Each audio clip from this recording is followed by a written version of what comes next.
In May of 2000, a police detective named David Brown was responding to a call from a hysterical woman in the guest house suites in Lenexa, Kansas. One of the motel's female guests, a well-educated, attractive, and professional woman in her 30s, was having some sort of a meltdown. Through her tears, she told the detectives that she'd been going through a hard time recently. She'd had a divorce, a job loss, and had met a man online named James Turner. They bonded over their shared love of BDSM, and he invited her to Kansas from her home in Texas, where he promised her sadomasochistic sex and a job. She told Detective Brown that things had gotten violent, way more violent than she bargained for. On May 19th, she said that James called her and told her that he was on his way to the motel. He wanted her waiting for him, naked and kneeling. According to a Vanity Fair article written by David McClintock, she said that as soon as he walked in the door, he was enraged by the fact that she had locked the door. He saw this, she said, as a violation of their slave contract. So he grabbed her by the hair and began whipping her and taking photos of her. She did not want to do this, but he threatened to send her home if she didn't comply with him. She told investigators that she came to Kansas in search of sexual excitement, but this, to her, just felt like abuse.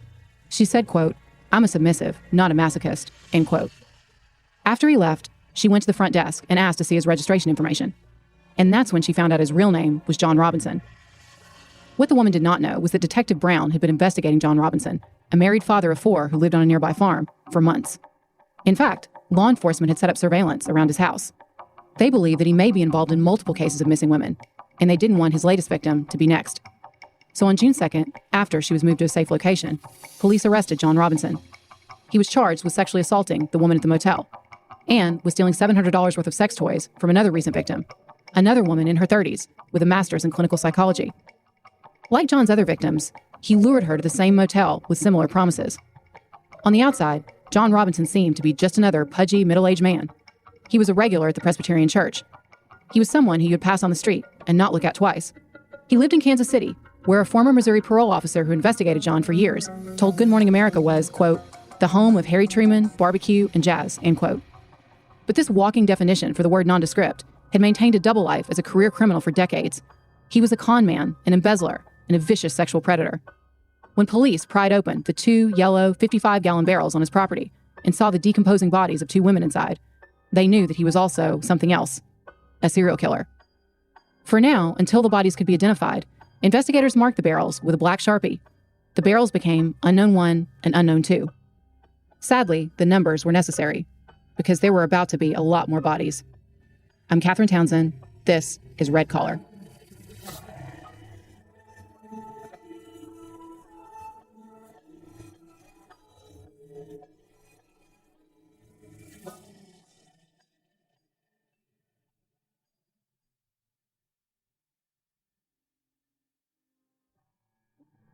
Police were executing a search warrant on John Robinson's home in Lacine, Kansas. This is a quaint little town. Its name, Marais de Cygne, is French for Marsh of the Swans. So when a forensic team swarmed in, locals in the farming community were shocked. A forensic examination determined that the body that came out of Unknown 1 had received a massive blow, probably with a large hammer, to the left side of the head.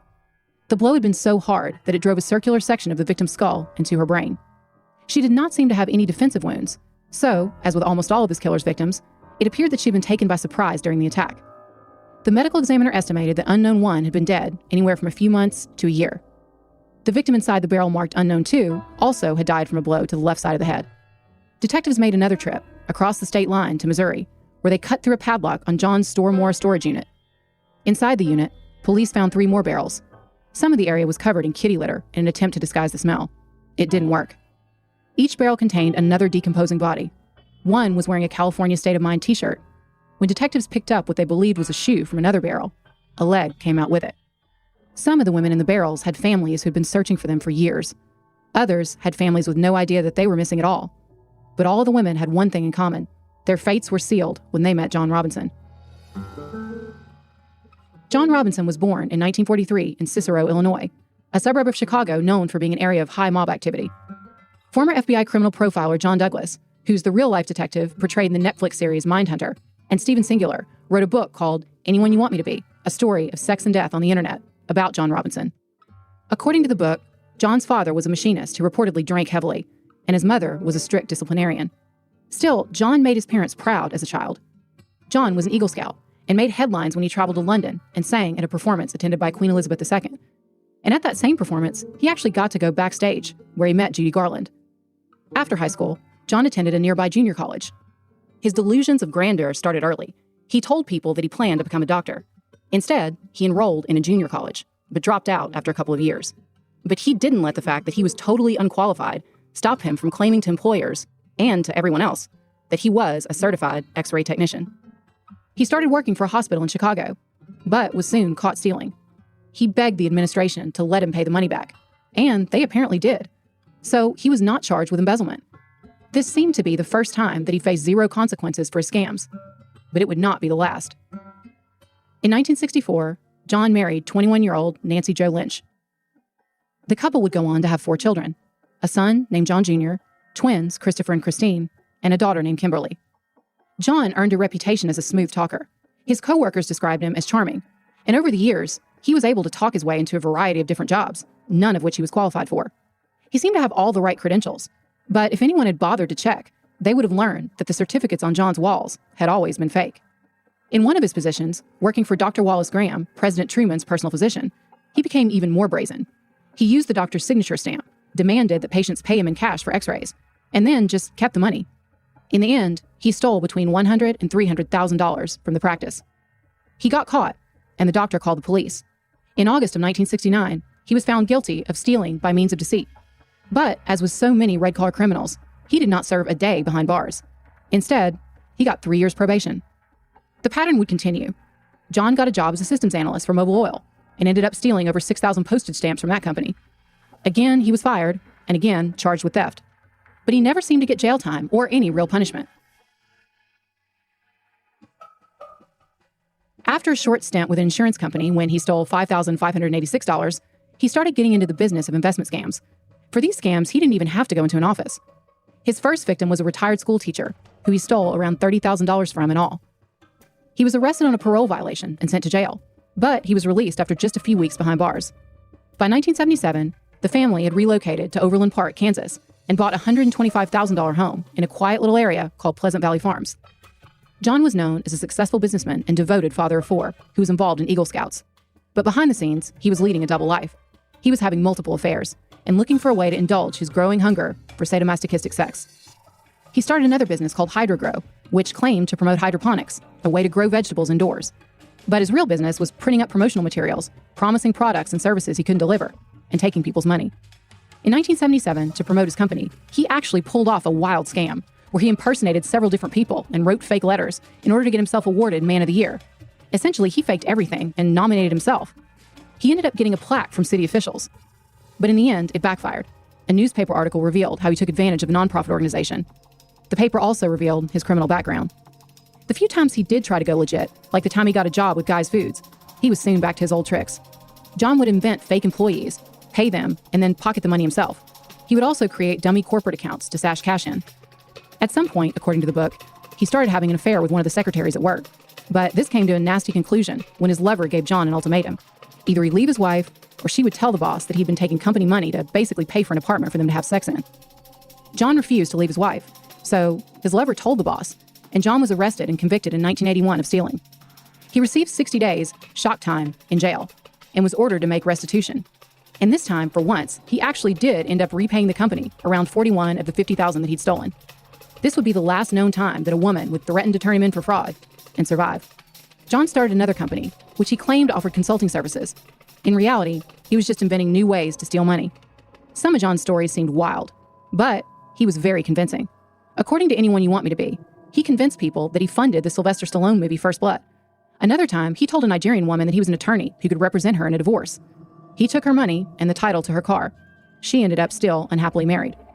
And John was hiding another secret, his involvement with the International Council of Masters, a secret S&M group that started in London in 1921 and was inspired by the teachings of the Marquis de Sade. The description of the meeting sounded like a scene from Eyes Wide Shut. They mostly took place in dungeons. Masters wore purple hooded robes, while slaves wore white, and complete obedience was expected. This is around the time that John Robinson's double life started to become even more extreme. He was using the name Slavemaster, convincing women to wear dog collars and to perform sex work for clients in his private life, while making regular appearances at Sunday school. He needed to find an outlet that would allow him to fund his family life and to indulge his need for sadomasochistic sex. So John started up another company and rented an apartment on True Street in what was then a pretty rough neighborhood. John had figured out a way to combine the two things he loved most, he became a pimp. But he didn't tell the women he recruited that he was scouting for sex workers. In 1984, he recruited 19-year-old Paula Godfrey to work at his company. Paula had been an honor student and a talented figure skater in high school. He told Paula that he would provide job training for her and a stipend if she would come to San Antonio. He made it sound like a great and totally legitimate opportunity. So, on the day Paula was due to leave town, John picked her up. Her parents waved goodbye to her on what they thought was her way to the airport. But when they hadn't heard from her after a few days, they were frantic. Her dad went to San Antonio himself. He tracked down the hotel where she was meant to be staying and found out that she had never checked in there. So he went back to Kansas City and confronted John. John denied having anything to do with Paula's disappearance. Then Paula's parents got a letter from her, claiming that she was fine but no longer wanted to have anything to do with her family. But her parents didn't believe that the letter was written by her. The signature, they said, was unfamiliar. So they went to the police in Overland Park and voiced their suspicions. But in the end, it seemed like the police believed John. They said they could find no evidence of foul play and ended their missing persons investigation. Later, John found out another way to track down vulnerable victims. He targeted nonprofit organizations and battered women's shelters. Using the name Kansas City Outreach, John would call the local nonprofits and claim that he was helping young mothers in the area get a new start. He said they would be able to live in his duplex and get an $800 per month stipend.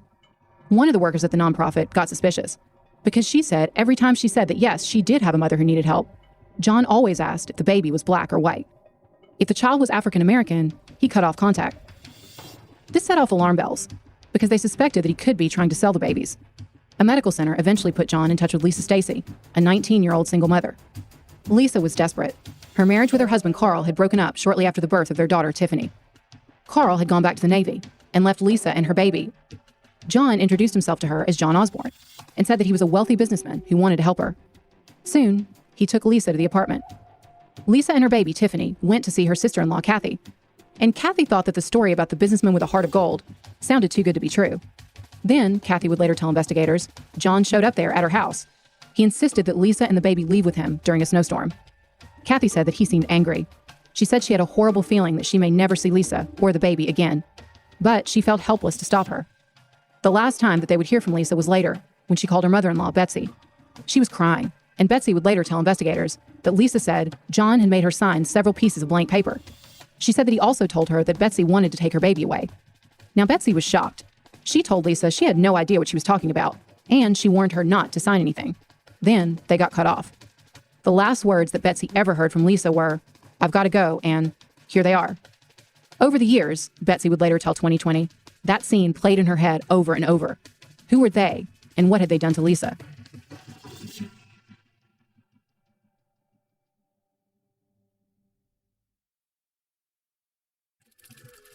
Lisa's family never saw her or her daughter again. Once again, a woman disappeared without a trace. No word, but also no body and no evidence of foul play.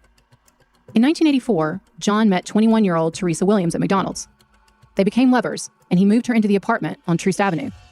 But soon, she was performing sex work for paying clients. And, she said, things started to get more and more extreme. One client, she would later tell investigators, blindfolded her, threw her into a car, and then attached her to a torture rack. Around this time, the FBI had gotten a tip that John had a young girl staying in an apartment rented by him. So, according to court records, they interviewed Teresa Williams. And after the interview, she agreed to testify against John for alleged probation violations. So the federal agents moved her, but John continued to look for her. Once, he reportedly hired a PI and found her. They ended up moving her 3 different times. She told investigators that she was terrified of John. John was sentenced to 7 years in prison, but his attorney appealed the decision, saying that John had not had the ability to confront or cross-examine his accuser, Teresa, and he won. Once again, John escaped any prison time. In May 1987, John was finally convicted on various fraud charges, and he started serving a 4-year prison sentence.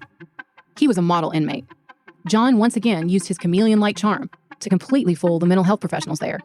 They gave him glowing reviews, saying that he was a devoted father and a, quote, non-violent person who does not present a threat to society, end quote. John volunteered to work in the prison library, where he helped them with their computer system.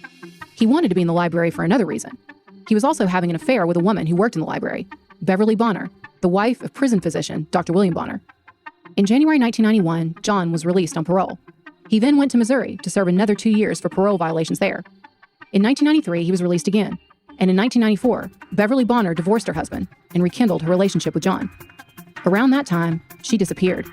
Beverly's friends and family never saw her again. Over the years, rumors flew about what happened to Beverly. Had she gone abroad, left town to sail around the world with Mr. Right? But no one knew for sure. In 1994, according to Good Morning America, John met 45-year-old single mother Sheila Faith and her 15-year-old daughter Debbie. Debbie had cerebral palsy and was in a wheelchair. John sweet-talked Sheila and Debbie with promises that he would provide for them financially. So they left their home in Colorado and drove to Kansas City. No one ever saw them again, but their government checks kept coming. For years, John would continue to pick up those checks at a P.O. box. And over the years, investigators say John stole the checks meant for the mom and her disabled daughter that were worth around $80,000. During the 90s, John discovered the internet, and this allowed him to have multiple women on the go all the time. In 1999, he offered a slave contract to Isabella Levicka, a 21-year-old who had immigrated from her native Poland with her family to Indiana. In high school, Isabella was a bit of a goth. She wore velvet dresses and black nail polish and had an interest in BDSM and in paganism, according to friends. She met John online. She was intrigued by the prospect of being a submissive, and she wanted to get experience in a career. And like a lot of young women, she wanted to get out of her house in Indiana. She packed her car and headed for Kansas City, telling her family that she had an internship lined up. She was kind of vague about the details, and her family was suspicious, but they felt helpless to stop her. Soon after that, Isabella cut off communication with them, and when her family wrote her emails in Polish, she would only send very brief replies. Frustrated, Isabella's parents drove to Kansas in August, but they didn't find her or her apartment at the address she gave them. They just found mailboxes, etc. The manager said they could not share information. So, feeling like they hit a dead end, they drove home. Isabella was actually living in Olathe, Kansas. The deal that she struck with John, that was laid out in a 100-plus page slave contract, was that John would pay for everything, and Isabella would service him sexually. She spent her free time in a vampire role-play group and hanging out with some friends that she'd met at a bookstore in Overland Park. She sometimes told people that she was married to an older man, and she wore a ruby engagement ring that John had given her. John seemed aware that he and Isabella made an odd couple, the teen in her black outfits with a dog collar and the pudgy farmer in jeans. He sometimes said that she was his adopted daughter, or he would say she's a graphic designer who worked for him. Then, around August of 1999, Isabella, like many others before her, disappeared without a trace. When an employee asked John about her, John said that she had been caught smoking marijuana and deported. Just a few weeks later, he met Suzette Troughton online. Suzette was a 27-year-old home care nurse who lived in Michigan and had a passion for BDSM. Her other loves in life were her 2 Pekingese dogs, Harry and Pika, and her teapot collection. With Suzette, John called himself JR, and he told her that he had an elderly father who needed a nurse. He told Suzette that she could travel around the world with him and care for his sick father on their yacht. If she agreed to relocate to Kansas City, she would get $60,000 a year and an apartment and a car. Suzette needed money for nursing school, so on February 13th, she headed for Kansas with her clothes and, according to Vanity Fair, quote, plus her teapot collection and her 2 Pekingese dogs, Harry and Pika. She also took along her BDSM equipment, whips, paddles, canes, collars, and the like, end quote. The man she knew as JR installed Suzette at the guest house suites and made arrangements to board her dogs at a local animal shelter. Suzette was also asked to sign a slave contract, and John made his usual request of having her sign blank pages and addressing envelopes to close friends and family. The last time that Suzette's mother talked to her daughter was in the early morning hours of February 29th. According to Vanity Fair, John settled the bill on March 1st. Suzette's mother called John, but he told her that her daughter had run off with someone else. And when she received letters that were signed Suzette, she did not believe that her daughter had written them. According to her court testimony, the letters didn't have Suzette's usual grammatical mistakes. Her family said that they were too perfect. Suzette's family called the Lenexa Police Department and reported her missing. That's when Detective David Brown first heard about the case, and he immediately started looking for Suzette. Finally, it seemed that someone was taking these young women's disappearances seriously. Detective Brown investigated John, saw the long rap sheet, the fact that he'd been incarcerated, and soon, law enforcement had assembled a task force that included the FBI. They also contacted a Missouri parole officer named Steve Hames, who'd been warning people about John since the 80s. He told investigators about Paula Godfrey, his suspicions that John could have been involved in baby selling, everything. Detective Brown told Suzette's family to start taping their conversations with John.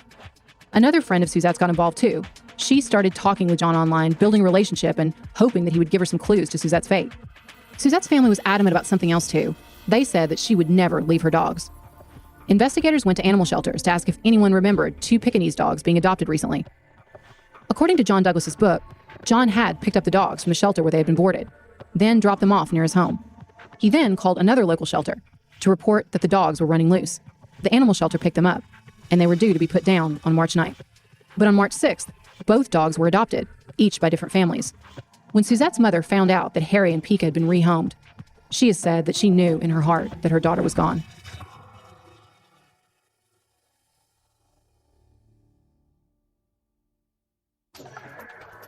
While detectives were building the case, the forensic team was working on identifying the bodies inside the barrels. Forensic testing proved that the bodies inside the barrels found at John's home were Suzette Troughton and Isabella Levicka. Inside John's house, while executing a search warrant, investigators found tons more clues. Suzette's birth certificate and social security card, sheets of blank stationery signed by her, slave contracts for some of the women, and a stun gun. Isabella's Kansas driver's license was there too, along with nude photos of her in bondage positions. The bodies in the storage unit in Raymore were identified as Sheila Faith and her daughter Debbie, and Beverly Bonner, the prison library worker who left her husband for John. It emerged at trial that several of John's friends, acquaintances, and co-workers had been sucked unwittingly into participating in his schemes. For example, a woman who he dated in high school named Barbara Sandre ended up mailing letters for him that he would send her written on different stationery. That way they would be postmarked from European destinations. John rekindled his romantic relationship with Barbara, and she ended up moving from England to Kansas City to be closer to him. John told Barbara that Nancy wasn't his wife. He said she was a mentally unstable former babysitter, and incredibly, Barbara believed him. John was not attractive or wealthy or particularly well educated, but he had an undoubtable singular talent for convincing vulnerable women to do whatever he wanted. Whenever his stories would stop making sense, he would claim that they were part of his secret government work for the CIA. Barbara said that whenever she questioned something that John asked her to do, he would claim that it was part of his cover for the secret government work he was doing for the CIA. Incredibly, even after the arrest, John's wife and children stood by him. A spokesman for the family issued a statement. It read in part, quote, "We have never seen any behavior that would have led us to believe that anything we are now hearing could be possible. While we do not discount the information that has and continues to come to light, we do not know the person whom we have read and heard about on TV. John Robinson is a loving and caring husband and father," end quote. It took a long time for justice to catch up with John, but now he had multiple investigations going on at once. The walls were closing in on him, and there was more horror to come, because detectives had found evidence that led them to believe that John was responsible for the death of Lisa Stacy. But then they wondered, where was baby Tiffany? Back in 1985, John's brother Don and his wife had been struggling with infertility for several years. They told him that they wanted to adopt a baby, and John said that he could help them. So in exchange for a payment of around $5,500, John brought them a baby, who they renamed Heather. To their horror, John's brother Bob and his sister-in-law now realized, and DNA testing would later confirm, that baby Tiffany was their daughter, Heather. According to investigators, the family had had no idea. John had gone all out with that scam, and it was very elaborate. He used a real notary and a judge, and all the adoption certificates looked authentic. John had brought them the baby, probably the same day that he bludgeoned her mother to death with a hammer. The 15-year-old Heather said in interviews that discovering that Uncle John was a serial killer who had murdered her mother and kidnapped her as a baby had shattered her world. In 2002, John stood trial in Kansas for the murders of Suzette, Lisa, and Isabella, along with multiple lesser charges. His trial would be the longest criminal trial in Kansas history to date. His wife Nancy was in court, watching, expressionless, according to those who were there, as John's former lovers testified one by one. When it was Nancy's turn, she told the court that even though his entire existence seemed to be defined by luring women into his orbit, quote, "My husband was always home in the evening," end quote. This led to the Kansas City Star nicknaming John an 8-to-5 serial killer. Many people wondered if Nancy, who had a storage unit at the same facility as her husband, may have suspected at some point what John was up to. Others insist that they believe she was simply in extreme denial. We'll never know for sure what was inside her mind, just as, since John has shown himself to be a skilled pathological liar, we will probably never know the truth about what caused him to kill these women. A lot of stories about this case focused on the sadomasochistic sex angle. They talked about fatal sex games and had headlines like 50 Shades of Black. But John Robinson is a serial killer who doesn't seem to fit into any kind of neat category. He definitely had a need for domination and absolute control, both inside and outside of the bedroom. According to Vanity Fair, one of his victims claimed that he pulled out a gun and threatened to blow her brains out. But when he pulled the trigger, she heard a click and realized that the chamber was empty. Then he did something horrifying. John slid the gun down her body and slid the barrel inside her. "I'll bet you've never had a blowout," he said. So John fed on his victim's terror, but the forensic evidence points to someone who didn't seem to relish the actual kills. The victims were hit from behind. These were sneak attacks. John seemed to thrive on long, drawn-out torture sessions during sex, but the murders were done quickly. They seemed to be just a means to an end, a way to cover up his frauds and other criminal behavior. Obviously, money was part of it. Over the years, John had stolen Beverly Bonner's alimony checks, worth around $14,000. He also stole the Social Security checks from Sheila and her daughter for at least $80,000. But this wasn't the whole story, because he could have almost certainly stolen from his victims without killing them. And in many cases, he had already stolen from them at the time that he killed them. But we do know from testimony of some of his former lovers, those who did make it out alive, that when John felt threatened with exposure, he turned on them with extreme violence. One of them, an African-American woman named Alicia Cox, told investigators that she was involved with John for about 2 years. He paid her a monthly fee, and they had a sexual relationship. In 1998, she said that she wanted John to introduce her to entertainment contacts that he said he had overseas. So he asked for her social security number and had her write letters to her family. But on the day they were due to leave for London, she said that she woke up early, and John got really angry. Then later, he stood her up at the restaurant where they were supposed to meet and never showed up for the trip. Looking back at the details, the power of attorney that he wanted, the trailer hitched to the back of his truck, she said she believed that John was planning to kill her that morning, and that for some reason, his plans were disrupted. It's just a theory, but looking at the fact that none of his victims really had defensive wounds, I wonder if he was planning to kill her in her sleep, and waking up early saved her life. John seemed very uncomfortable when women got confrontational. In any case, when the trial finally started, it was a spectacle. At one point, jurors had to watch a 39-minute tape of John having sex with one of his victims. Then they were shown photos of her decomposing corpse. It was jarring. John was convicted of the murders of Suzette and Isabella. He got life in prison for the killing of Lisa Stacy. This was due to a technicality. Lisa was killed during the time period before the state of Kansas brought back the death penalty.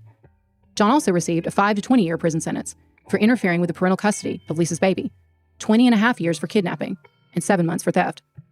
Because the bodies found in the storage unit were across the state line in Missouri, John also faced murder charges there. In a carefully worded plea in October 2003, John basically stated that there was enough to convict him of capital murder for the deaths of Beverly Bonner, Sheila and Debbie Faith, and a woman named Catherine Clampett, who had gone missing in 1987, and Paula Godfrey. Neither Catherine, Paula, nor Lisa's remains have ever been found. In 2005, after 41 years of marriage, Nancy Robinson filed for divorce, citing irreconcilable differences. In November 2015, the Kansas Supreme Court vacated the Suzette Troughton and Lisa Stacy murder convictions on technicalities, but they upheld the Isabella Levicka conviction. They also upheld John's death sentence. Today, he's on death row in Kansas at the El Dorado Correctional Facility. According to Heavy.com, Heather is married and has become a mother herself. She said that she has not had contact with her biological father, Carl, since she was 18. But according to an interview that she did on Reddit, she said that she had met Lisa's mother, her biological grandmother, and had a good relationship with her before she passed away. Lisa has started a podcast and founded an organization called the Lisa Stacy Effect, in order, she says, to help find out the truth about her mom. In mugshots posted online, John looks a lot older now. He now looks like someone's grandfather. His bushy gray beard in the mugshots give him a Santa Claus vibe. But perhaps the most terrifying thing of all is that he still looks harmless. Investigators have said that they believe there might be other undiscovered victims, and possibly more barrels still out there.